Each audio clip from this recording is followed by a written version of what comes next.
বাংলাদেশ এবং বাংলাদেশের বাইরে পৃথিবীর বিভিন্ন প্রান্তে যেখান থেকে চ্যানেল আই দেখছেন আপনাদের সকলকে সাদর আমন্ত্রণ তৃতীয় মাত্রা দেখবার জন্য। সাম্প্রতিক নানা বিষয় বিশেষ করে অর্থনীতির সঙ্গে সংশ্লিষ্ট বিষয়াদি নিয়ে আলোচনার জন্য আমার সঙ্গে স্টুডিওতে বায় বসা আছেন মামুন রশিদ। মামুন রশিদ ব্যাংকার হিসেবে অত্যন্ত সুপরিচিত, অর্থনীতি বিষয়ক লেখালেখি করেন, বিশ্লেষক এবং বিভিন্ন বিশ্ববিদ্যালয়ে তিনি শিক্ষকতাও করেন দীর্ঘদিন যাবৎ। তিনি আমার বায় বসা। আমার ডানে রয়েছেন বাংলাদেশ চেম্বার অফ ইন্ডাস্ট্রিজ বিসিআইয়ের প্রেসিডেন্ট, একসময় তিনি বিজিএমের সভাপতির দায়িত্ব পালন করেছেন, আনোয়ারুল আলম চৌধুরী পারভেজ। স্বাগত আপনাদের দুজনকেই তৃতীয় মাত্রায়। একটু প্রথমেই সবচেয়ে মানুষের কৌতূহল যে জায়গাটাতে ছিল এবং এই যে মার্কিন প্রেসিডেন্টের যে ট্যারিফ নীতি এবং বাংলাদেশকে ঘিরে আমরা জানি 1 আগস্ট পর্যন্ত একটা সময় পাওয়া গেছে, কিন্তু এরই মধ্যে বাংলাদেশের সরকারের একটা টিম যুক্তরাষ্ট্রে নেগোসিয়েশনের জন্য গিয়েছিল। ফলাফলটা সেই অর্থে এখন পর্যন্ত আমরা জানি না, শুধু শুনেছি যে আলোচনাটা অনগোয়িং। ইন্ডিয়া থেকে এক রকমের বার্তা পাওয়া যাচ্ছে, তাদের নেগোসিয়েশনের সুফল এক রকমের, পাকিস্তানের দিক থেকে আরেক রকমের বার্তা পাওয়া যাচ্ছে। কী হতে যাচ্ছে এবং বাংলাদেশের জন্য এর প্রভাব কি, এই নেগোসিয়েশনে বাংলাদেশ কতটা সফল হতে পারে, পূর্বাপর পরিস্থিতি আপনাদের দুজনের মামুন রশিদ যদি শুরু করেন। আমি চেয়েছি, ধন্যবাদ আপনাকে। অবশ্যই আমি চেয়েছিলাম জনাব আনোয়ারুল আলম চৌধুরী পারভেজ যদি আলোচনাটা শুরু করেন খুবই ভালো। আমি একটু উপক্রমণিকাটা একটু দিয়ে দিই, বাকিটা ওনার থেকে শুনে পরে সুযোগ হলে আবার বলবো। যেটা হচ্ছে yes, it's an evolving scenario এখনও পর্যন্ত, যেটা আমাদের সরকারের পক্ষ থেকেও বলা হয়েছে যেমনটি, বাট আমরা বিভিন্ন মাধ্যমে যেটা জানতে পারছি একদম সাধারণ একজন ট্রেড অ্যানালিস্ট হিসাবে, এবং আমরা যেহেতু ইউএসটিআরের সাথে অতীতও আমরা বিভিন্ন সুযোগ হয়েছিল, এখানে মিস্টার পারভেজেরও অনেক কৃতিত্ব রয়েছে, ওনার যে অপরাপরা আশেপাশে যারা বিজেপির প্রেসিডেন্ট ছিলেন। আমার সুযোগ হয়েছিল তাজরিন এবং রানা প্লাজার পরে 2 বছর বিজিএমের সাথে অত্যন্ত ক্লোজলি কাজ করা। বিজিএমে যে অ্যাডভাইজারি কমিটি গঠন করেছিল বোর্ড, ওটার একজন সদস্য হিসাবে। তো আমরা আইএলও, গণপ্রজাতন্ত্রী বাংলাদেশ সরকার, USTR, US legal and justice department, US embassy in Bangladesh এবং মার্কিন যুক্তরাষ্ট্র আমার যাওয়ার সুযোগ হয়েছিল। তো সেই প্রেক্ষিতে আমরা যেটা দেখেছি যে ইট is a really an evolving scenario. জনাব ট্রাম্প যে যুক্তিটা এনেছেন, সেই যুক্তিটা কিন্তু যত না ট্যাক্স ভিত্তিক, তার থেকে হচ্ছে মেকিং আমেরিকা গ্রেট এগেইনের তত্ত্বাবধানে তার যে বাণিজ্য বৈষম্য রয়েছে সেটাকে নিউট্রালাইজ করা। সেটার পার্সেন্টেজটা নিয়ে বিতর্ক থাকতে পারে, কিন্তু আন্ডারলাইন যুক্তিটা কিন্তু তার দিক থেকে যুক্তিটা আছে। সে এক্সপোর্ট বাড়াতে চায়, কিংবা যেটা ভারতও করেছে যে make in India export anywhere. জনাব ট্রাম্প যে চিঠিটাতে সই করেছেন মাননীয় প্রধান উপদেষ্টার সমীপে, সেই চিঠিটার কিন্তু একটা কথা, একটা প্যারায় উল্লেখ রয়েছে, তোমরা যদি মার্কিন যুক্তরাষ্ট্রে এসে কলকারখানা করতে চাও, মোস্ট ওয়েলকাম, আমরা সর্বতোভাবে হেল্প করব। সো আন্ডারলাইন টোনটা কিন্তু এইটা। এখন আসি এক একটা কান্ট্রি, যারা exporting country into United states of America, তারা কিভাবে রেসপন্ড করছে। তো আমাদের কাছে কিছু কিছু দেশের, যেটা আপনি বলেছেন দেশগুলো ওখানে রয়েছে, যেমন ভিয়েতনাম মোস্ট ফেভার্ড নেশন, আসিয়ানের সাথে ট্রেড খুবই important, inter ASEAN trade as well as মানে এই ইন্টার আসিয়ান ট্রেড, অন্যদের সাথে ট্রেড। সেখানে আসিয়ান সদস্যদের মধ্যে ইন্দোনেশিয়া, তারপরে মালয়েশিয়া, তাইওয়ান, চায়না, তাদের মধ্যে যারা আসিয়ান অন্তর্ভুক্ত তারা কিন্তু বিভিন্ন জায়গায় exporting into US preferred treatment পায়। যেমন তাইওয়ান সেমিকন্ডাক্টরের জন্য, মালয়েশিয়া সেমিকন্ডাক্টরের জন্য, ইন্দোনেশিয়া গ্রিন প্রোডাক্টের জন্য তারা প্রচুর, এবং ইন্দোনেশিয়ার মার্কেট ইজ ইনক্রিজিং। এখন দেখা যাচ্ছে ভারত আর ইন্দোনেশিয়াতে প্রতিদিন প্রচুর ব্র্যান্ড শপ ওপেন হচ্ছে, and these are mostly US global brands. তো উল্টা দিকে আমাদের সাউথ এশিয়াতেও আমরা কম্পিট করছি। বাংলাদেশ অবশ্যই একটা অত্যন্ত বিজয়ী দেশ, চায়নার থেকে অনেক দূরের হলেও আমরাও কিন্তু আমাদের দ্বিতীয় স্থান ধরে রাখতে পেরেছি, বিশেষ করে তৈরি পোশাক রপ্তানিতে। সেই ক্ষেত্রে কিন্তু আমাদের অলমোস্ট আমাদের ঘাড়ের উপর নিঃশ্বাস ফেলছে ভারত। আপনি দেখেছেন এখন কিন্তু এই চীন, বাংলাদেশ, তারপরে ভিয়েতনাম, তারপরেই ভারত। মার্কিন যুক্তরাষ্ট্রে তৈরি পোশাক রপ্তানির ক্ষেত্রে, এবং ভারত অনেক কিন্তু ইনসেন্টিভ দিচ্ছে সরকারের পক্ষ থেকে। আমরা সেগুলা ওনাদের সাথে যখন কাজ করছিলাম, আমরা ভারতের বাণিজ্য মন্ত্রণালয়, নীতি আয়োগের সহায়তায় যে ইনসেন্টিভ ডিক্লেয়ার করা হয়েছিল তৈরি পোশাক রপ্তানির জন্য, গোকুল দাস অ্যান্ড আদার্স, যদিও গোকুল দাস নিজে মনে করেছে যে বাংলাদেশের সাথে ভারতের এখনও কম্পিটিশন করার মতো অবস্থা হয় নাই, কিন্তু ভারত কিন্তু অতি দ্রুত আমাদের সাথে তাদের ব্যবধানটা কমিয়ে আনতে চায়। সেই ক্ষেত্রে ভারত কিন্তু আলাদাভাবে যুক্তরাষ্ট্রের সাথে একটা ফ্রেমওয়ার্ক এগ্রিমেন্ট সই করতে চাচ্ছে। অলরেডি তাদের যে এখন যে দেওয়া হয়েছে, ট্রাম্পের যে পাল্টা টেরিফ, সেটা কিন্তু 26%। এখনই কিন্তু বিরাট অ্যাডভান্টেজাস পজিশন। আমরা এক্সপোর্ট করেছি $8.8 বিলিয়ন, ভারত এক্সপোর্ট করেছে, আমি যদি ভুল না হয়ে থাকি, প্রায় $5.5 বিলিয়ন তৈরি পোশাক। সো ভারতকে বলা যাবে না যে ভারত অনেক পিছিয়ে আছে। এবং আমরা ইতিমধ্যে জানতে পেরেছি যে ভারত ইনসেন্টিভের কারণে, যে ভারত বাংলাদেশের বর্ডারে যেখানে নাকি এক্সচেঞ্জ অফ এক্সপার্টিস খুব সহজতর হতে পারে, সেখানে ঝাড়খণ্ড এবং অন্যান্য জায়গায় যেখানে লেবার চিপ, এমনকি তারা লেবারের এমপ্লয়মেন্টের জন্য ঝাড়খণ্ড সরকার, বিহার সরকার, উড়িষ্যা সরকার তারা কিন্তু বিশেষ ইনসেন্টিভ ঘোষণা করেছে। এবং আমাকে ভারতীয় কিছু বিশ্লেষক বলছিলেন তারা কিন্তু একটু মাইগ্রেশনও এক্সপেক্ট করছেন from the Bangladeshi border area to, যেখানে বর্ডার এরিয়ার শ্রমিকরা ঢাকা এসে, চট্টগ্রামে এসে কাজ করে, তারা যাতে কাজের জন্য ওই সমস্ত এলাকায় যেতে পারে, আবার এক্সপার্টিসটা দিয়ে চলে আসবে। তারপরে আমরা পাকিস্তানের একটা কথা শুনলাম, অনেকের সাথে আলোচনা করলাম, যে they have come up with an all out effort. তাদের কে কোন সিনেটরকে চিনে, কে কোন লয়ারকে চিনে, কে কোন ওয়ার্ল্ড ব্যাংকের লোককে চিনে, IMF-এর লোককে চিনে। সো তারা তাদের মতো করে যতটুকু পারা যায়, তারা কিন্তু হাই এন্ডের মার্কেটে he can tell it better. Pakistan কিন্তু আস্তে আস্তে ধীরে ধীরে অত্যন্ত স্বস্তির সাথে একটা নিঃশ্বাস ফেলছে হাই এন্ড মার্কেটে, not even in the Walmart or H&M market. তারপরে শ্রীলঙ্কা তো আছেই, শ্রীলঙ্কারও কিন্তু আমাদের থেকে তাদের ট্যাক্স কম, এবং তারা আশা করছে আরও একটু কমানো যায় কিনা। 30% ওদের উপরে পাল্টা টেরিফ ধার্য করা হয়েছে। সেই ক্ষেত্রে এই জন্য আমি বারবার চাচ্ছিলাম যে পারভেজ ভাই বলুক, যে আমি এই পর্যায়ে শেষ করতে চাই, কারণ হচ্ছে আমাদের পুরোপুরি প্রস্তুতিটুকু আমরা ঠিক জানি না। আমি কিছুটা কনফিউজ যে who is leading this contingent or discussion in the corridor, because আমি এক সময় দেখলাম আমাদের নিরাপত্তা উপদেষ্টা ওটা লিড করছেন, এক সময় দেখলাম আমাদের যে বিশেষ দূত আছেন উনি লিড করছেন। এখন আমার যেহেতু বাণিজ্য মন্ত্রণালয়ের সাথে কিছুটা কাজ করার সুযোগ রয়েছে, আমার মানে চলতি রয়েছে, সেই ক্ষেত্রে আমি দেখেছি তারাও চেষ্টা করছে যতটুকু করা যায়, এবং আমি মোটামুটি সিনসিয়ারিটি দেখেছি মাননীয় বাণিজ্য উপদেষ্টার মধ্যেও।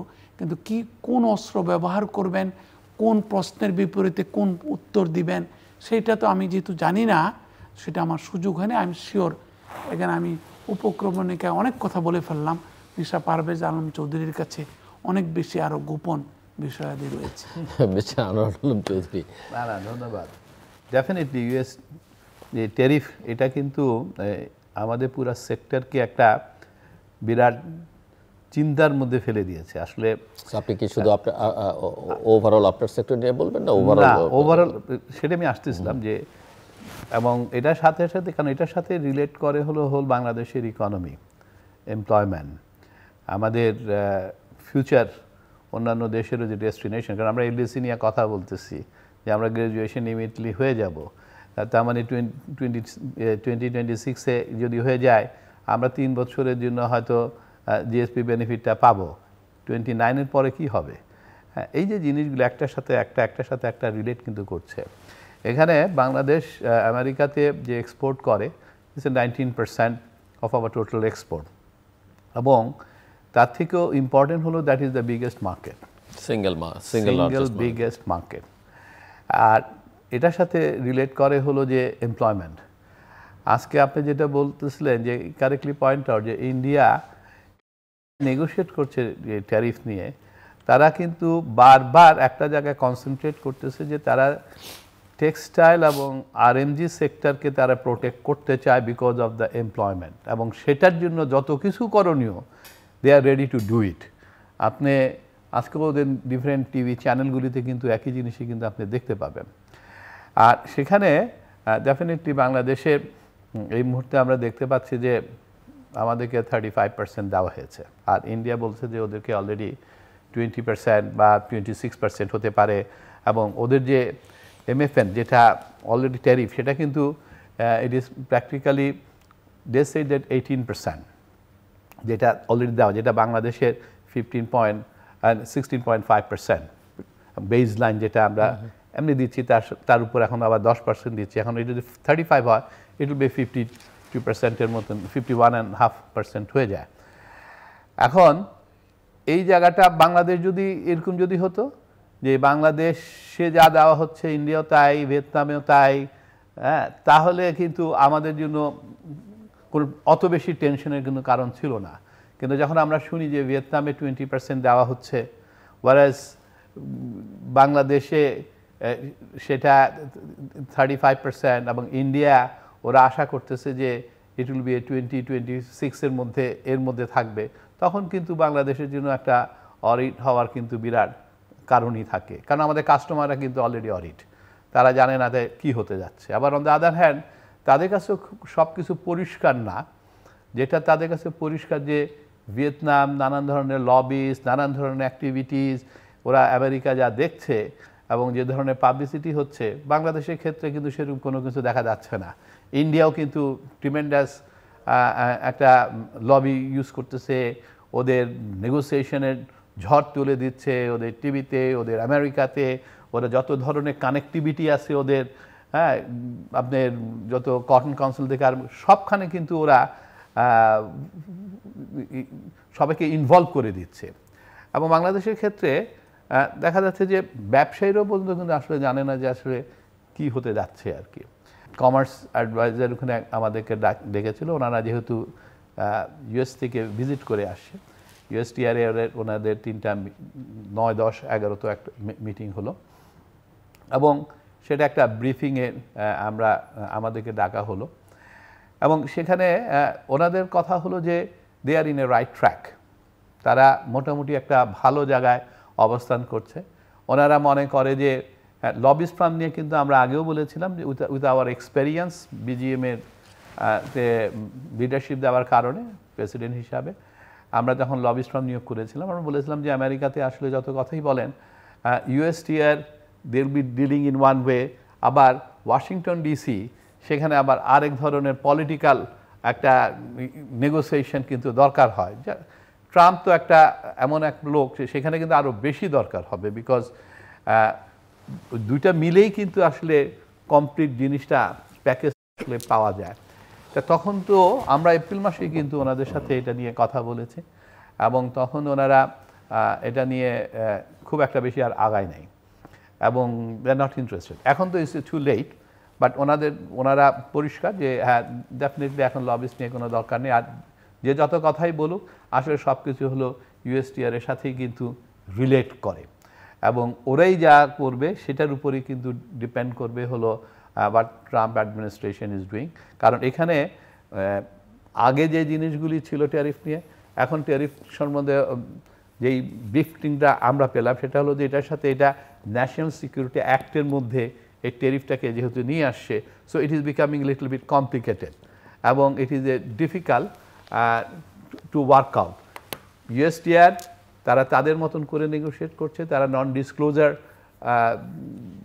যেটা সাবমিট করেছে MU, সেটার উপরে আমাদের মিনিস্ট্রি, আমাদের সেক্রেটারি সাহেব এবং আমাদের অ্যাডভাইজার সাহেব, ওনারা এটার উপর কিন্তু সিরিয়াসলি কাজ করেছে, এবং ওনাদের কথা হলো যে আমরা অনেক জিনিস হয়তো ওদেরও অনেক রিকোয়ারমেন্ট আমরা চেঞ্জ করাইছি based on our country perspective, এবং উনি কী অত ডিটেলস ওরা এখন ডিসক্লোজ করতে চায় না, as long as it is a non disclosure, but they are happy যে we are in a right track.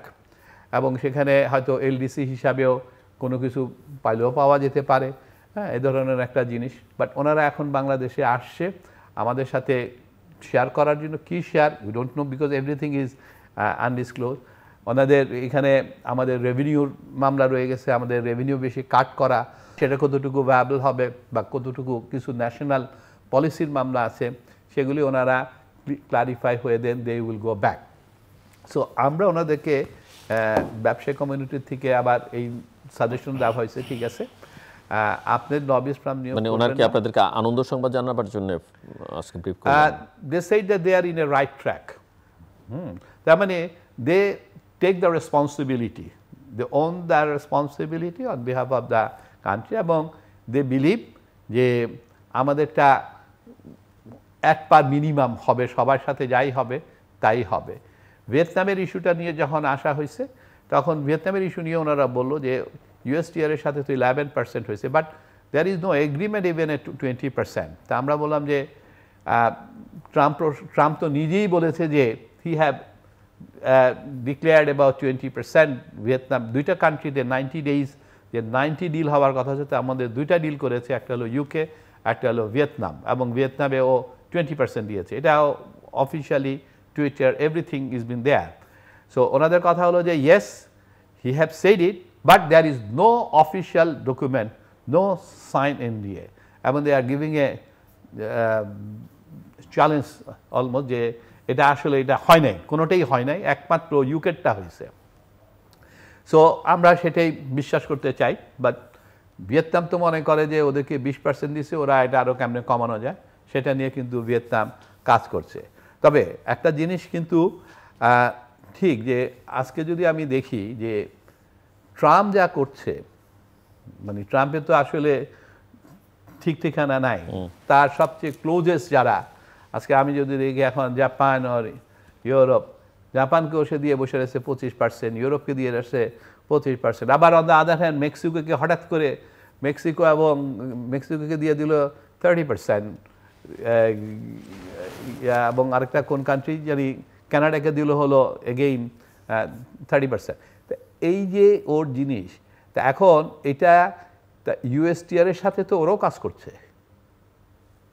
তা এখন আমার কথা হলো যে ইউএসটিআর এর সাথে যদি ওরাও কাজ করে, আর ওরা তো ওদের আরো বেটার ডিল করার চেষ্টা করবে, তাহলে then why the Trump is saying it. হ্যাঁ, তো এই আনসারগুলি তো আসলে পাওয়ার মতন অবস্থা আমি দেখি নাই। So based on their words, based on there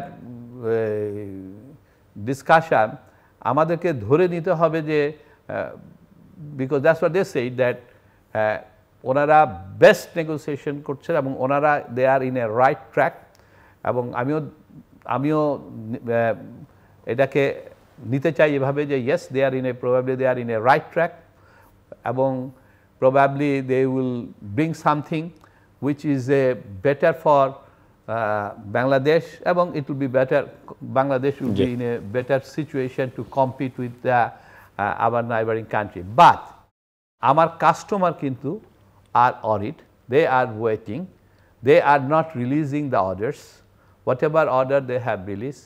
Some of them say that you wait, that for the delivery situations we will let you know.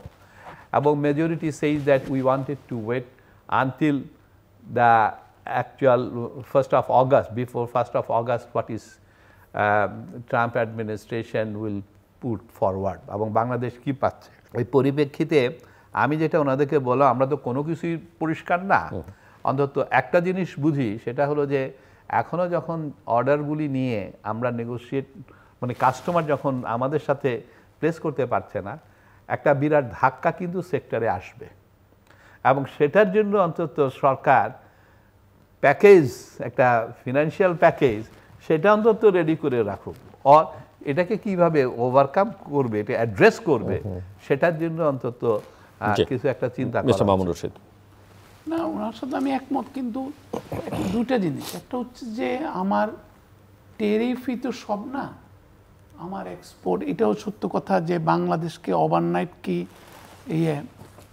Replace করা সম্ভব, হয়তো সম্ভব না। আমরা দেখেছিলাম, আপনি জানেন, এখানে আলোচনাও করেছি যে অনেকেই মিয়ানমারকে নিয়ে খুবই আশাবাদী ছিল তৎকালে, কিন্তু পরবর্তীকালে আমরা রিভিউ করে দেখেছি যে মিয়ানমারের ক্যাপাসিটি নাই, be it capital machinery capacity, be it supply chain capacity, be it production efficiency.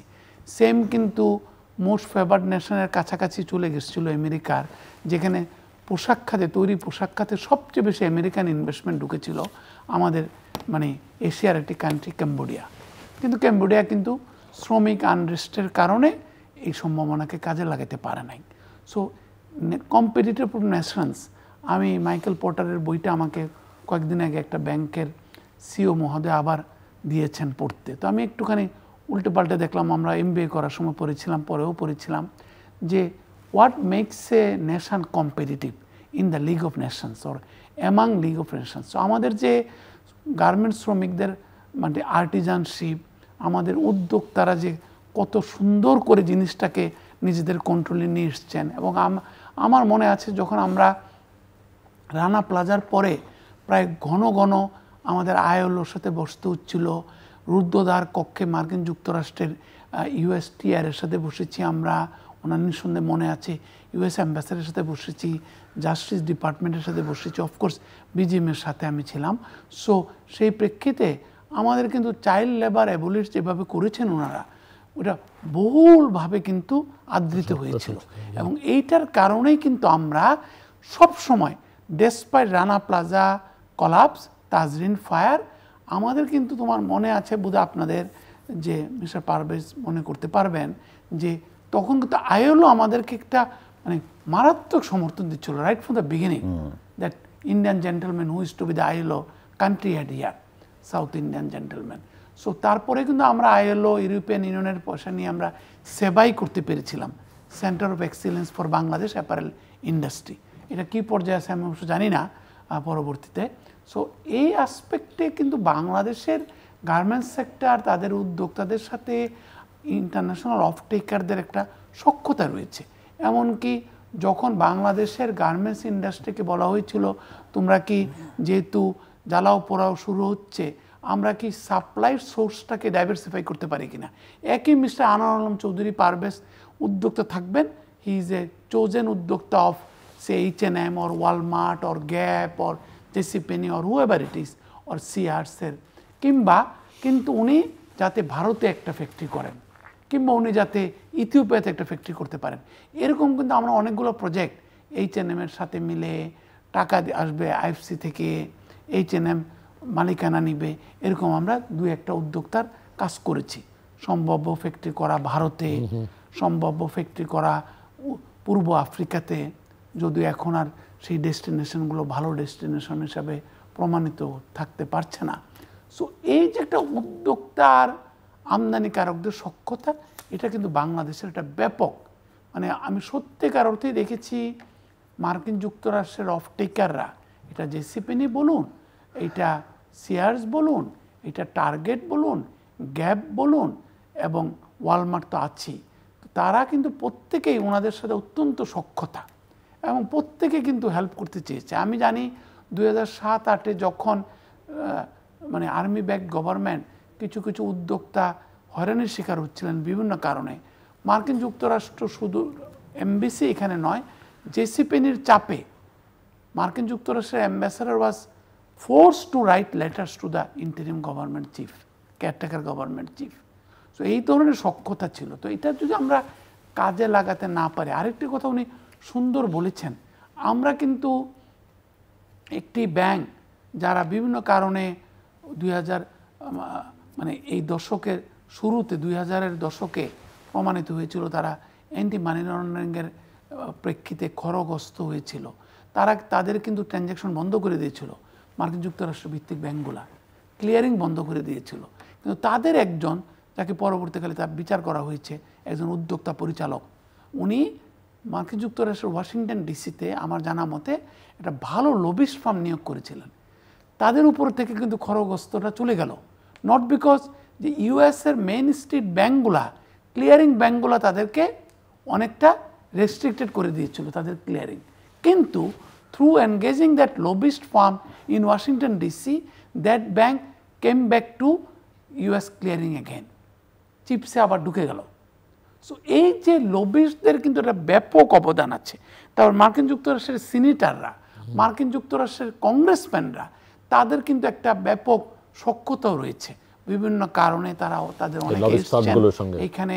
একটা সময় কিন্তু আমাদেরকে ওনারা ভেবেছিলেন, এবং অধ্যাপক ইউনুস কিন্তু নিজেও একবার আমার যদ্দূর মনে পড়ে উনি বাংলাদেশের অ্যাপারেল সেক্টরের বিশেষ করে শিল্প এবং নারী শ্রমিক ঘনশিল্প হিসাবে উনি কিন্তু ইউএস সিনেটরদের সাথে কিছুটা ডায়লগ ওপেনও করেছিলেন, যেটা আমার যদ্দূর মনে পড়ে। এবং উনি আমাকে নিজেও বলেছিলেন যে গার্মেন্টস সেক্টরের উপরে কী কী জিনিস ইস্যু আছে আর হাউ টু নিউট্রালাইজ, আমাকে যদি কেউ জিজ্ঞাসা করে কিংবা আমি যদি কারোর সাথে কথা বলতে হয় তোমরা একটা ছোট নোট তৈরি করে দাও। সো ফার আই রিমেম্বার আমরা কিন্তু তো নারী শ্রমিকের বিষয়টি, ইয়াং নারী শ্রমিকের বিষয়টি, নারীর ক্ষমতায়ন, গ্রামীণ নারীর ক্ষমতায়ন, নারীর ক্রয় ক্ষমতা বৃদ্ধি, সেটি আবার সাবসিকুয়েন্টলি কীভাবে বটম অফ দ্য পিরামিডে একটা সাইনার্জি ক্রিয়েট করতে পারে, এগুলো কিন্তু আমরা ওনার জন্য একটা ব্রিফ নোট তৈরি করেছিলাম।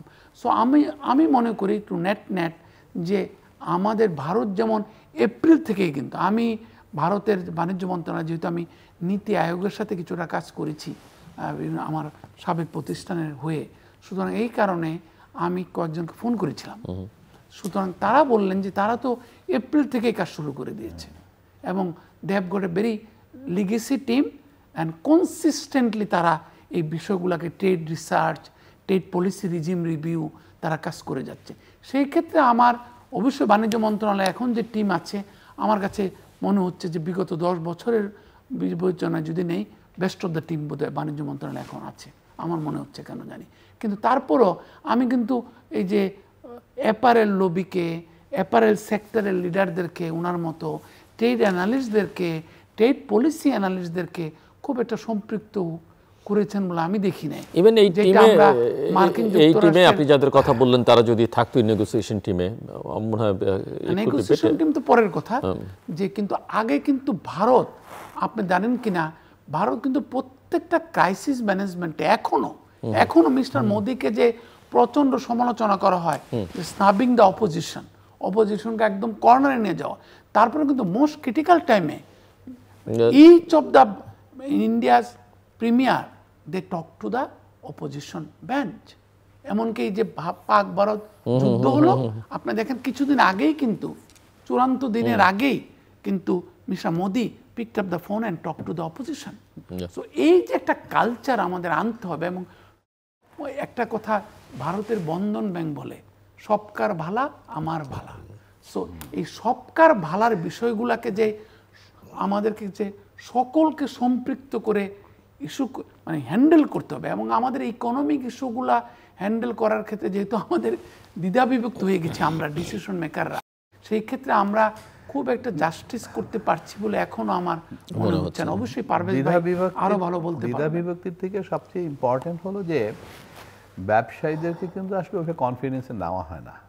মানে ব্যবসায়ী যে এডুকেটেড এবং ইন্টারন্যাশনাল মার্কেটে যারা ব্যবসা করতেছে, ইভেন ডোমেস্টিক মার্কেটে যারা বড় ব্যবসা করতেছে, একটা জিনিস কিন্তু সবাই স্বীকার করা উচিত, একটা পলিসি মেকার থেকে আরম্ভ করে ব্যুরোক্রেট, যে this people are all learned. এবং তা এখন কিন্তু সব ব্যবসায় কিন্তু গ্লোবাল মার্কেটের কথা চিন্তা করেই কিন্তু কাজ করতে হচ্ছে, এটা হোক ম্যানুফ্যাকচারিং হোক সে ট্রেডিং। কারণ কোথায় এখন অ্যাকসেন্ট কমতেছে আর কোথায় অ্যাকসেন্ট বাড়তেছে এই হিসাব দিয়ে রাখতে পারতেছে না, সে কিন্তু ইন্ডাস্ট্রি ব্যবসা করতে পারছে না। কিন্তু অথচ এটাই কিন্তু ইগনোর করা হচ্ছে, মনে হচ্ছে যে ব্যবসায়ী হলো only the selfish people, and they know only their interest, but they are also looking interest for the nation. এই জায়গাটা আমার মনে হয় যে একটা গ্যাপ এখনো কিন্তু রয়ে গেছে এই মুহূর্তে আমার কাছে কেন জানি মনে হয়। না হলে আপনি দেখেন যে প্রথম থেকে এটা কিন্তু আমার যে এক্সপেরিয়েন্স, আমি সেই এক্সপেরিয়েন্সের থ্রুতে কিন্তু আমি শেয়ার করার চেষ্টা করেছি। এপ্রিল মাসে যখন এটা আসলো, আমি তখন লবিস্ট ফার্মের সাথেও কিন্তু কানেক্ট করেছি এবং ওদের থেকে কি করবে, কিভাবে করবে, কি করতে চায়, 3 মাসের মধ্যে কি রেজাল্ট এনে দিতে চায়, সেটার উপরে বেস করে একটা চিঠি দিতে বলছি। এবং দেন উই ডিসকাস, এবং আমরা ওনাদেরকে এক্সপ্লেন করলাম যে দেখেন একে নিতে হবে নট নেসেসারি, বাট আমেরিকায় কাজ করতে গেলে ইউ নিড এ লবিস্ট, এবং আপনারা আরও 5-10টা লবিস্টের সাথে যোগাযোগ করেন, করে যাকে বেস্ট মনে হয়, because this lobby is always এখানে ডেমোক্রেট এবং রিপাবলিকান বোথ রিপ্রেজেন্টেটিভ আর দেয়ার, এবং যারা এই প্রশাসনের সাথে, ট্রাম্প প্রশাসনের সাথে ক্লোজলি কানেক্টেড, তারা বেটার পারফর্ম করতে পারবে। কারণ আমেরিকার সিস্টেমটাই তাই, ওদের সিনেটর বলেন আর কংগ্রেসম্যান বলেন, ওদের ইনকাম তো a through this lobbyist from practically in a sense. এখন they don't believe on it, they don't trust on it. এখন এরপরে যখন আমরা জানতে চাই কোথায় কোন স্টেজ কি করা যায়, they don't share, they don't আমাদেরকে ইনক্লুসিভ যদি না করে আপনি কি করবেন? এখানে তো ইকোনমিস্টও দরকার ছিল। আজকে আপনি যদি বলেন যে আমরা ট্যারিফ, এটা মোস্টলি এটা ট্যারিফ, মোস্টলি এটা কান্ট্রির সিকিউরিটির ইম্পর্টেন্ট, $8 বিলিয়ন জন্য আমি $400 বিলিয়ন রিস্ক নিতে পারি না, ফাইন, আই আন্ডারস্ট্যান্ড। হ্যাঁ, কিন্তু কোশ্চেনটা হলো যে আপনি কি একা সেক্রেটারি দিয়া এটা অ্যাসেস করতে পারবেন? এখন যদি আমি এই প্রশ্নটা করি তাহলে এটা চলে যাবে কিন্তু গভর্নমেন্টের এগেইনস্টে, ওর আমার অ্যাডভাইজার কিন্তু মাইন্ড করবে, আমি তো সেই প্রশ্নটা। বাট অ্যাজ এ সিটিজেন এই প্রশ্নটা কিন্তু অটোমেটিক্যালি আসে, অ্যাজ এ স্টেক হোল্ডার এটা কিন্তু আসে। তাহলে আপনি যদি ওইটাই যদি আপনি নিতে চান, ডিসিশন নেবেন কি নেবেন না, this policy maker is not enough. আপনারা যারা আছেন উপদেষ্টা, আপনারা এনাফ না। তখন কিন্তু আপনাকে কিন্তু দরকার হবে প্রপার এই সংক্রান্ত যারা ইকোনমিস্ট আছে, যারা ইউজার আছে, যারা স্টেক হোল্ডার আছে, এখানে যদি এনবিআরের লোক থাকে তারা তাহলে টিম করেন, ওরা অ্যানালাইসিস, এবং আপনার ইনকাম কী হবে, আপনি ওখানে কী ছাড়তেছেন, হ্যাঁ, যে এনবিআরের সাথে বসতে হবে। তার মানে কি আমার রেভিনিউর দিকে দেখতে হবে। ওকে ফাইন, তা রেভিনিউকে খেলে এনবিআর একাই বলতে পারবে? এটা তো পসিবল না, এনবিআর ডাজ নো ইভেন। যদি সে পারত তাহলে তো আজকে 1,20,00,000 টিন হোল্ডার থেকে সে মাত্র 25 লাখ থেকে কেন নিচ্ছে, কালেক্ট করতেছে, এবং এই 25 লক্ষকে কেন সে আরও চাপাচ্ছে? সো এই যে জিনিসগুলি, এগুলি তো বোঝার জন্য আপনি একটা এন পর্যন্ত আপনি দেখবেন। এটা তো আসলে তখন মনে হয় যে আসলে কি মানে আসলে কি are we in a right track? এখন আর উই রাইট ট্র্যাক পড়তে গিয়ে যদি এখন আপনাকে আবার আনসার শুনতে হয় যে no we are doing the best, তার মানে এটা কি যে ওনারা চাচ্ছেও না যে আমরা best may not be enough, best may not be enough, exactly, তাই না? সো তখন মনে হয় যে আচ্ছা এটা আল্লাহর কাছে ছেড়ে দেই। মানে জিনিসটা কিন্তু আসলে বাংলাদেশের ক্ষেত্রে কিন্তু এই হয়েছে।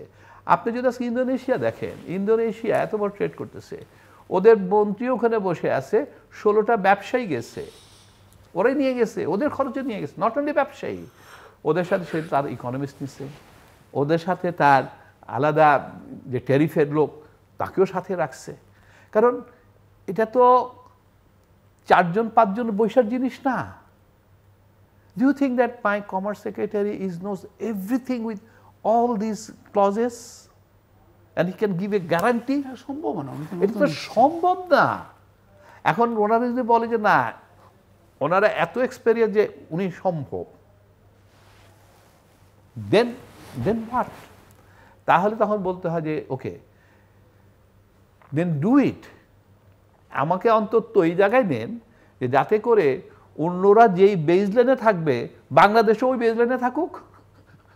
বাংলাদেশ অন্যরা যদি 20% ট্যারিফ থাকে, বাংলাদেশ 20 ট্যারিফে আনেন। হ্যাঁ, এখন আমাকে যদি আমি যদি এখন প্রশ্নটা করি, যেটা প্রশ্নটা আসছে যে what we suppose to communicate with our customer, এখন সেখানেও আনসার হলো এখন আমরা অনেক বেটার ডিল করতেছি।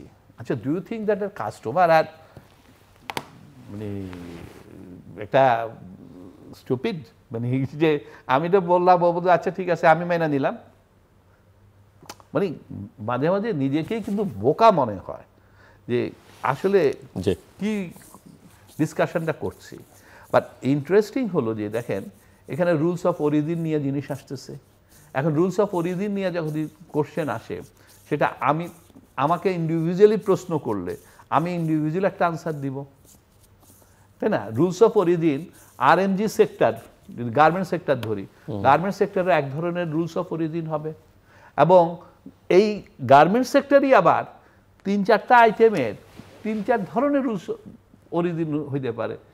এবং এর যে ভ্যালু এডিশন যদি আসে, এখন ভ্যালু এডিশনটা আমি কি করব? এখন যদি চায়না মাইনাস করে তখন আমি কি করব?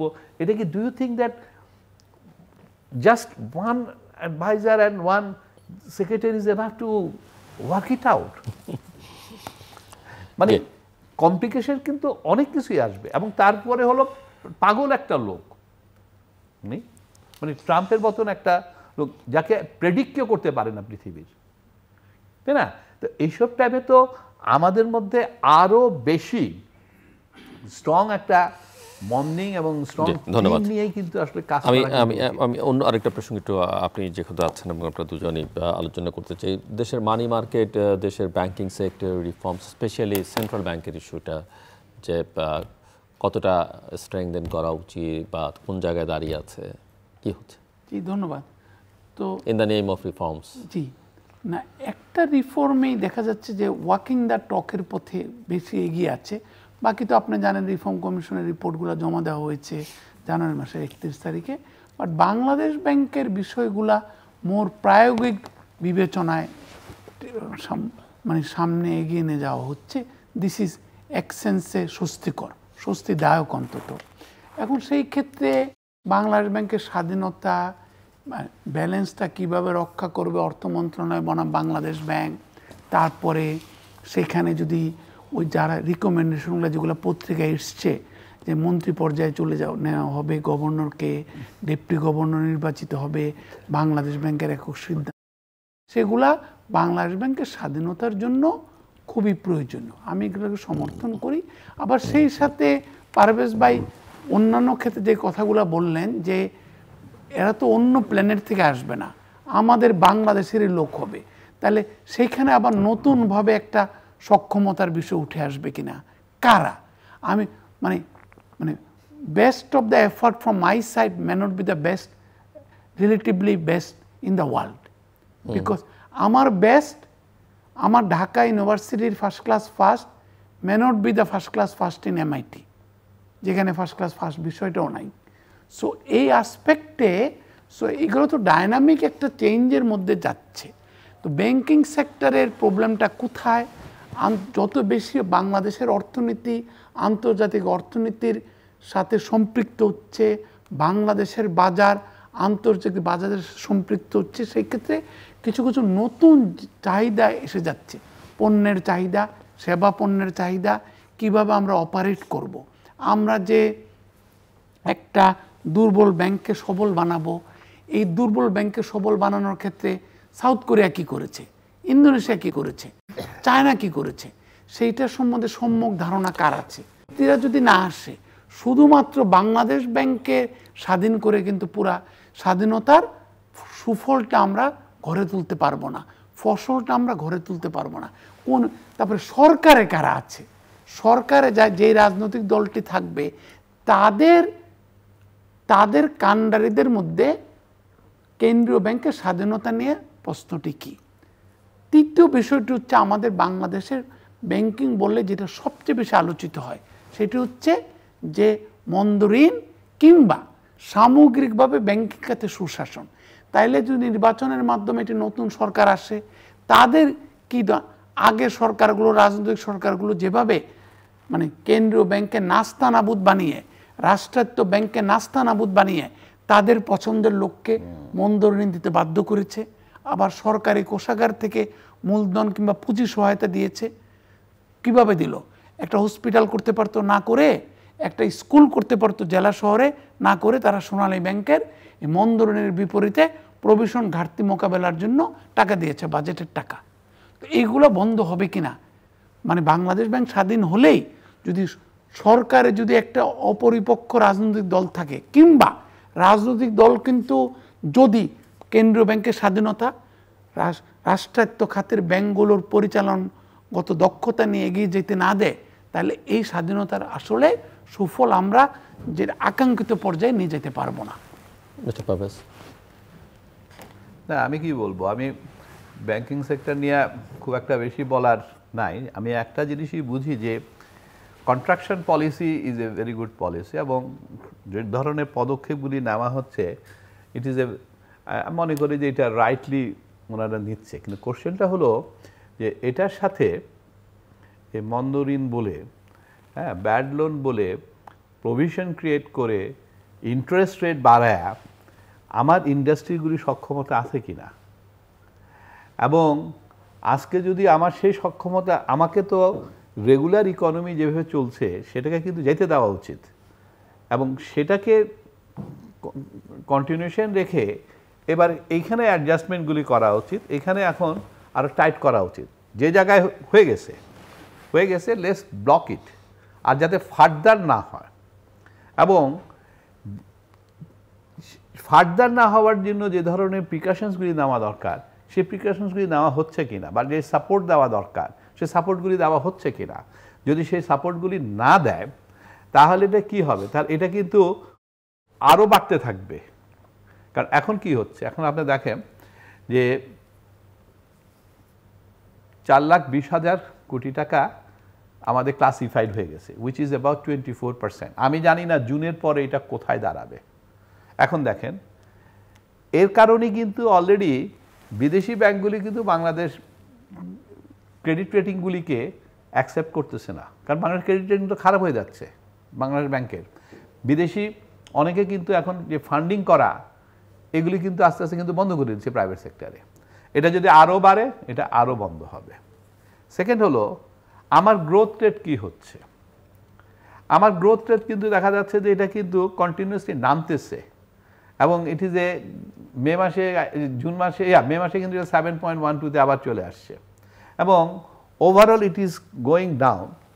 ইন্ডাস্ট্রিগুলি কি হচ্ছে, ইন্ডাস্ট্রিগুলি কিন্তু প্রত্যেকটা কিন্তু সাফারিংসের মধ্যে আছে। ওরা গত 2 বছর ধরে 1.5 বছর ধরে কিন্তু গ্যাসের প্রবলেমের জন্য ইন্ডাস্ট্রিগুলি বারবার চিল্লাচ্ছিল সেই সরকারের সাথে, প্রাইস ডাবল করা হয়েছে, সাপ্লাই নাই। এখন যখন প্রাইস বাড়ে আবার গ্যাসের সাপ্লাই নাই, প্রোডাকশন যদি এখন 60-65% হয় তাহলে ও তো ওর ওয়ার্কিং ক্যাপিটাল খাচ্ছে। আর ঠিক ওই মুহূর্তে আপনাকে আরও বাংলাদেশ ব্যাংকগুলোকে ডিসিপ্লিন করার জন্য আপনি ক্লাসিফাইড অ্যাকাউন্ট 6 মাসকে আপনি 3 মাসে আনতেছেন, যেটা আগে 6 মাসে হইতো। তাহলে কি করতেছেন, আপনি আরও শ্রিঙ্ক করে দিচ্ছেন।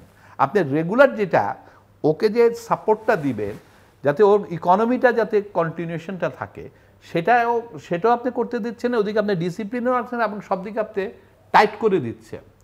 এবং এতে করে আপনি কি আসলে ভবিষ্যতে খুব একটা বেশি বেনিফিট আনতে পারবেন? কথা বলতে গেলে এখন ব্যাংকে যদি কথা বলা হয় আমরা কি করব, ভ্যাসেল 2, আমরা কি বলবো আমাদের ক্লাসিফাইড অ্যাকাউন্ট যেহেতু বেড়ে গেছে সেহেতু আমার ইন্টারেস্ট রেট তো বাড়িতে হচ্ছে। হ্যাঁ, আবার আমার এনার্জি, আমি কি করব, আমার দেশের তো এনার্জি তো সব শেষ হয়ে যাচ্ছে গা। আমি এলডিসি গ্রাজুয়েশন চলে যাচ্ছি, so I cannot give the cash incentive, যদিও ফিসকাল সাপোর্টের কোনো বাধা নাই, কিন্তু আমি সেদিকে তাকাবোই না, আমি রেগুলার ক্যাশ। তাহলে আপনার সব দিক থেকে রানিং ইন্ডাস্ট্রি যেগুলি আছে ওগুলি সক্ষমতা বাড়তেছে না ওগুলি সক্ষমতা কমতেছে, সেদিকে যদি আপনি অ্যাড্রেস না করেন, সেটাকে যদি সাইমালটেনিয়াসলি না দেখেন, তাহলে তো আপনি আরও বড় হোলের মধ্যে পড়ে যাচ্ছেন।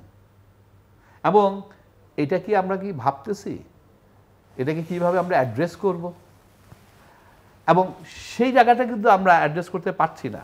এবং আমরা কিন্তু খুশি যে আমরা খুব কন্ট্রোলে চলে গেছি, ব্যাংকগুলা খুব খুশি, এবং ব্যাংকগুলো এখন খুব সেফ গেম করছে, বিকজ তাদের জন্য আবার সরকারের যেহেতু টাকা দরকার, সরকার ট্রেজারি বন্ড আবার ইস্যু করতেছে, এবং সেই ট্রেজারি বন্ড আবার 11.55-এ চলে যাচ্ছে। একদিকে ব্যাংকের জন্য সেফ, কিন্তু ব্যাংকের ম্যানেজমেন্ট কিন্তু এদিকে স্কেয়ার্ড যে সে তার লোক ডেভেলপ করতে পারতেছে না, কারণ ভবিষ্যতে তো এটা থাকবে না, এই ব্যবসা থাকবে না, এই টি বন্ডের। তাকে তো কাস্টমারকে গ্রো করে তাকে ব্যবসা করতে হবে, সে তো ওই জায়গাটা মিসিং হয়ে যাচ্ছে। তার কিন্তু ওদিকেও কিন্তু হেডেক হচ্ছে। কিন্তু অন দ্য আদার হ্যান্ড সে তার বাংলাদেশ ব্যাংকের এত ধরনের রেস্ট্রিকশন কারণে সে রানিং ইন্ডাস্ট্রি, সে বুঝতেছে সে এখন ফাঁসছে এবং ওকে যে আমি এখন সাপোর্ট দিতে হবে, সে সেই জায়গাও কিন্তু করতে পারতেছে না। এবং তাদের হাত পা কিন্তু বেঁধে দেওয়া হচ্ছে। এখন কাস্টমার এবং ব্যাংক রিলেশনশিপের ভিত্তিতে যেসব কাজগুলো আগে করা যেত সেটাও কিন্তু এখন আপাতত বন্ধ, এবং চেষ্টা করলেও পারতেছে না। তাহলে আপনি কি করতেছেন? আপনি স্কিলকে ক্রিপল করতেছেন একদিকে, আরেকদিকে এখানে কিন্তু লায়াবিলিটি আরও বাড়াচ্ছেন। এবং ক্লাসিফাইড যদি জুন মাসে যদি এটা আরও বাড়ে, এটা যদি 35-40 যায়, আপনি তো বিদেশিরা আপনার এখান থেকে এলসিও নেবে না। আমার এলসি তখন পাঠাইতে তো ইম্পোর্ট যে করবো র মেটেরিয়াল বা ফুড গ্রেন, আমার এলসিও তো তখন উইল বি ভেরি এক্সপেন্সিভ এবং সহজে কেউ করতে চাবে না। সো আমাকে এই ব্যালেন্সটা কিন্তু একটু করাটা is a very important issue হয়ে দাঁড়াইছে, এবং এটা শুনতে হবে এখন। না, আমি ওনার সাথে একমত। আর তবে একটা জিনিস হচ্ছে যে আন্তর্জাতিক মানের সাথে পাল্লা রেখেই আমাদের এই ক্লাসিফিকেশন এক্সারসাইজটা শুরু হয়েছে বাংলাদেশ ব্যাংকে। সো ইট ইজ বেটার, একটা স্কুল অফ থট বলে it is better to put everything on the table rather than keeping it secretly beneath the carpet. সেই ক্ষেত্রে আমি কেন্দ্রীয় ব্যাংকে সাধুবাদ জানাই, এবং আমার ধারণা বাংলাদেশ ব্যাংক যুগপৎভাবে আরেকটি কাজ করছে, সেটা হচ্ছে যে লার্জ লোন রিস্ট্রাকচারিং, মানে বৃহৎ ঋণ মানে পুনর্গঠন। তো সেটা যদি কেন্দ্রীয় ব্যাংক করছে, এটার প্রেক্ষিতে এফবিসিসিআই, অর্থ মন্ত্রণালয় এবং কেন্দ্রীয় ব্যাংকের সকল বিভাগ, সংশ্লিষ্ট বিভাগগুলোকে নিয়ে এখন যদি এর মাধ্যমে যদি বেশ কিছু মানে বড় ঋণ যদি পুনর্গঠন করা যায়, যেটা কোভিডের কারণে, রাশিয়া ইউক্রেন যুদ্ধের কারণে, সাপ্লাই চেইন ডিসরাপশনে, জ্বালানি তেলের মূল্যবৃদ্ধি, যেটা উনি আগে অনেকবার বলেছেন, তারপরে হচ্ছে ডলারের যে মূল্যবৃদ্ধি টাকার বিপরীতে, কিংবা ইদানিংকালে যে ইন্ডাস্ট্রিয়াল বেল্টে যে অসন্তোষ দানা বেঁধে উঠেছিল, এমনকি বিগত 15-16 বছরে রাজনৈতিক নিষ্পেষণ, মানে বিরোধী পক্ষের উদ্যোক্তাদের উপরে কিংবা বিরোধী উদ্যোক্তাদের উপরে, সেগুলা যদি একটু যদি বিবেচনা নিয়ে যদি বৃহৎ ঋণগুলোকে পুনর্গঠন করা যায়, আমার ধারণা যে সেপ্টেম্বর প্রান্তিক নাগাদ আমরা কিন্তু আবার দেখতে পারি যে আমাদের মন্দ ঋণ কমে আসছে। সেটা আমাদের জন্য একটা সুখকর ব্যাপার হবে। আরেকটা হচ্ছে যে নির্বাচন যদি সুন্দর একটা ভালো নির্বাচন হয় আগামী কয়েক মাসের মধ্যে, এবং যদি অর্থনৈতিক ডিসিশন মেকিংটা যদি আরও ত্বরিত করা যায়। এখন হচ্ছে কি ওই যারা ক্যাবিনেটের সাথে জড়িত তারাই সব কিছু করছেন, একটা বৃহৎ রাজনৈতিক দলের সাপোর্টটা পাচ্ছে না, গ্রাসরুট লেভেলের সাপোর্টটা পায় না সরকার। এটারও কিন্তু আমার একটা মোটিভেশন দরকার। এই যে আমি ওনার সাথে আলোচনা আসলাম, আমার একটা মোটিভেশন আছে যে পারভেজ ভাইয়ের সাথে কথা বলছি, আই নো হিম, একটা কমফর্ট আছে, আপনাকে আমি চিনি। তো এই জন্য যখন একটা ভালো রাজনৈতিক পরিবর্তন হবে, একটি অন্তর্ভুক্তিমূলক, গ্রহণযোগ্য এবং বৃহত্তর সমঝোতা ভিত্তিক একটা নির্বাচন করে এটা যদি সরকার আসে, জনপ্রিয় সরকার যদি আসীন হয়, এবং তারা যদি নিয়ম নীতিগুলাকে রিভিউ করে মানে উদ্যোক্তা হিতৈষী একটা নিয়ম নীতি করতে পারে, নীতি পরিবেশ নিশ্চিত করতে পারে, আমার ধারণা আবার হয়তো আমরা একটা টেকে ফেলব, যেটা উনি বারবার বলছিলেন। এটা নির্ভর করে অর্থনৈতিক ব্যবস্থাপনার জন্য কাণ্ডারি কারা নির্বাচিত হচ্ছেন, এবং তারা কতটুক নির্মোহভাবে দেশের স্বার্থকে প্রাধান্য দিয়ে, ব্যক্তি খাতের উদ্যোক্তাদের স্বার্থকে প্রাধান্য দিয়ে, ব্যক্তি খাত এবং সরকারি খাতের শ্রমিকদেরকে প্রাধান্য দিয়ে, তাদের সন্তুষ্টিকে প্রাধান্য দিয়ে আমরা নিয়ম নীতিগুলাকে আরও যুগোপযোগী করা এবং সকলকে নিয়ে, আমাদের উন্নয়ন সহযোগীদেরকে নিয়ে একযোগে কাজ করা। এরকম যাতে না হয় একটা আইল্যান্ডের মতো আমি সব কিছু বুঝি, আমি সব কাজ করে ফেলবো, এবং আমরা কোনো ভিন্ন মতের কোনো লোককে আমাদের কাছে টানবো না। তাইলে কিন্তু অন্তর্ভুক্তিমূলক উন্নয়ন, এটা সমঝোতামূলক উন্নয়ন হবে না। জি, আপনি কিছু যোগ করবেন মিস্টার পারভেজ? হ্যাঁ, যোগ করার কিছু নাই। ক্লাসিফিকেশন নিয়ে যে উনি কথা বলো যে রিস্ট্রাকচারিং, এখান থেকে টাকাই তো চলে গেছে, আপনি কি আর রিস্ট্রাকচারিং করবেন? আপনি 2 লাখ টাকা তো একজনই নিয়ে চলে গেছে, দুজনে, ওটা তো আর জীবনে এখানে ফেরত পাচ্ছেন না। দ্যাটস ওয়াই আমার কথা হলো যে সরকারের, বাংলাদেশ ব্যাংকের উচিত যে আসলে জেনুইন এক্সিস্টিং, আমার কথা হলো যে এক্সিস্টিং রানিং ইন্ডাস্ট্রিগুলি যাতে আর ডিস্টার্বের না পড়ে, ওগুলিকে কিভাবে রানিং রাখা যায়, ওদের, কারণ ওরা দিগিয়া তো আপনার রিস্ট্রাকচারিং ওরা এখন দরকার হচ্ছে না, ও কেন রিস্ট্রাকচারিংয়ের মধ্যে ফালা দিবেন, ও তো ওভারকাম করতেছে। ব্যাংক কাস্টমার রিলেশনশিপের ভিত্তিতে কিন্তু ওগুলি যেতে পারে। সুদের হার কমাবে, জ্বালানি সরবরাহ নিশ্চিত করতে হবে। এবং ফাইনালি যে জিনিসটা কিন্তু সবার জন্য এটা ইম্পর্টেন্ট, সেটা হলো যে মানুষকে কিন্তু স্বপ্ন দেখার একটা সুযোগ ক্রিয়েট করতে হবে যে না, উইল ওভারকাম। কারণ এখন কিন্তু কেউ সেটা পাচ্ছে না, এবং ইট ইজ বিকজ আসলে কিন্তু স্ট্যাবিলিটি যে ওয়ার্ডটা আছে সেটা কিন্তু এখানে অনুপস্থিত, এবং সেটার জন্য এই রাজনীতি একটা ডিসিশনে আসতেই হবে, এবং একটা প্রসেসের মধ্যে গিয়ে রাজনৈতিক দলের হাতেই কিন্তু এগুলি উঠিয়ে দিতে হবে। দর্শক অনুষ্ঠানের শেষ প্রান্তে আমরা সামাজিক যোগাযোগ মাধ্যম ফেসবুক, এক্স এবং ইউটিউবে তৃতীয়মাত্রা লাইভ স্ট্রিম হচ্ছে, আপনারা দেখতে পারেন। টেলিভিশনের পর্দায় দেখতে না পারলে যে কোনো সময় যে কোনো স্থান থেকে ইউটিউবে তৃতীয়মাত্রা চ্যানেলটি সাবস্ক্রাইব করে এই পর্ব বা পুরোনো পর্বগুলো আপনারা দেখতে পারেন। মিস্টার আনোয়ার আলম চৌধুরী পারভেজ এবং মিস্টার মামুন রশিদ, অসংখ্য ধন্যবাদ এই আলোচনা শোনার জন্য। আমরা কথা বলছিলাম যুক্তরাষ্ট্রের যে ট্যারিফ পলিসি এবং বাংলাদেশের কেন্দ্রীয় ব্যাংক শক্তিশালী করা সহ অন্যান্য অর্থনীতির নানা দিক নিয়ে। একদিক থেকে আমরা সবসময় জানি যে কোনো আলোচনায় যে বাংলাদেশের নেগোশিয়েট করবার সক্ষমতার যথেষ্ট দুর্বলতা রয়েছে। এর কারণগুলো আমার অতিথিরা নানাভাবে চিহ্নিত করেছেন, এবং সেখানে ভিন্ন মতকে অন্তর্ভুক্ত করা, সংশ্লিষ্ট স্টেক হোল্ডারদের সকল বিষয়ে অন্তর্ভুক্তি করা, একটু দূরদৃষ্টি সম্পন্ন হওয়ার চেষ্টা করা, এই জায়গাগুলোতে ওনারা মনোযোগ দেবার কথা বলেছেন। একই সঙ্গে রানিং ইন্ডাস্ট্রিগুলোকে কীভাবে চালু রাখা যায়, সমস্যায় যেন না পড়ে, সেই আলোচনাটাও এই আলোচনার মধ্যে এসেছে। ব্যক্তি খাতকে উৎসাহিত করা, সব রকমের সহায়তা দেয়, এবং ব্যক্তি খাত এবং সরকারি খাতে যারা শ্রমজীবী মানুষ আছে, শ্রমিক আছে, তাদের দিকেও নজর দেবার কথা বলেছেন। তবে শেষ কথা দুজনেই যেটা বলবার চেষ্টা করেছেন যে স্থিতিশীলতার একটা অনুপস্থিতি লক্ষ্য করা যাচ্ছে, রাজনৈতিক স্থিতিশীলতা যার সঙ্গে সামাজিক এবং অর্থনৈতিক স্থিতিশীলতা সম্পর্কিত, এবং এর জন্যে একটা গণতান্ত্রিক উত্তরণের প্রক্রিয়ায় বাংলাদেশকে আসলে দ্রুত প্রবেশ করতে হবে, এবং সেটার একমাত্র পথ হচ্ছে একটা ভালো নির্বাচন, এবং ভালো নির্বাচনের সঙ্গে আমরা কম বেশি সবাই জানি যে একটা অবাধ, সুষ্ঠু, গ্রহণযোগ্য, অংশগ্রহণমূলক, অন্তর্ভুক্তিমূলক নির্বাচন, সেটা নিশ্চিত করাই এখন বাংলাদেশের জন্য সবচেয়ে জরুরি কাজ। আমাদের সঙ্গে থাকবার জন্য অসংখ্য ধন্যবাদ, আপনাদের সবার জন্য শুভকামনা।